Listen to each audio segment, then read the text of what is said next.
Okay, this is some testing now. We've got a revised elbow in here. You can see we had a larger elbow. We had a 30-inch, and now we're down to a 20-inch right here. So you can see we've made a new one. It's a little bit of condensation on here. We do still have a grading disc in here. We're going to go backwards on this video. The grading disc, and we have the baffle out here. Pre-swirl is very, very low. Put some dye in right out here at the front side of it, and you can see it's very, very stable. Put some dye in the throat here. Take a look. It's also very, very stable compared to what it was. So right there in the center, you can see that in the side view. There's really no separation at all. It was right straight up, nothing going down. This looks excellent, but it does have the baffle in. So what we're going to do here is we're going to go ahead and pull that baffle, and we'll take a look.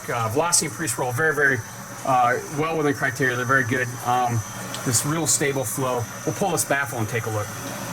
Okay, we're looking at this now with the baffle removed, and we do have a lot of recirculation here. Again, you can see a bubble right here. We'll put some dye in and take a look.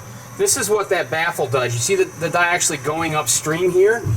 But once we're into the pump throat itself, it actually looks pretty good.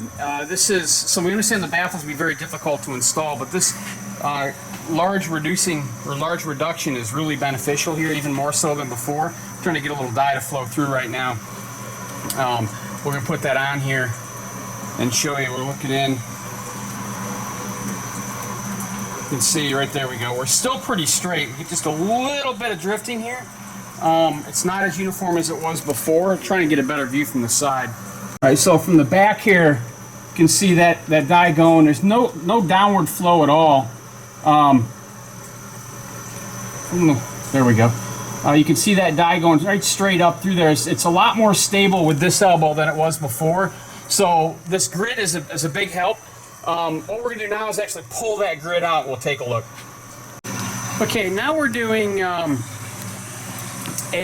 test without the grid in place. So the grid's been removed and the baffle's been removed.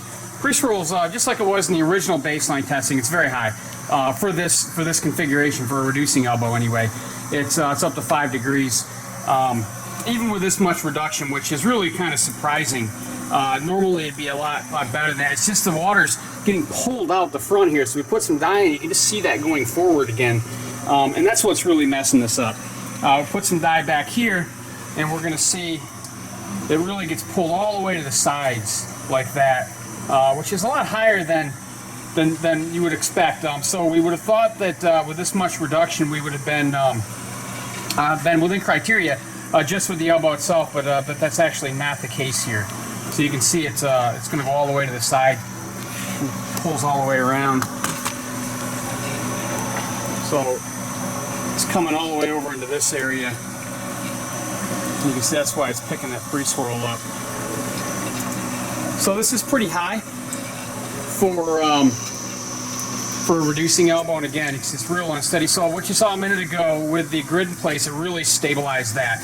So the grid alone did the majority of the work. Baffle's beneficial. We understand it'd be real hard to get that in place, so we are recommending that that the baffle be put in place.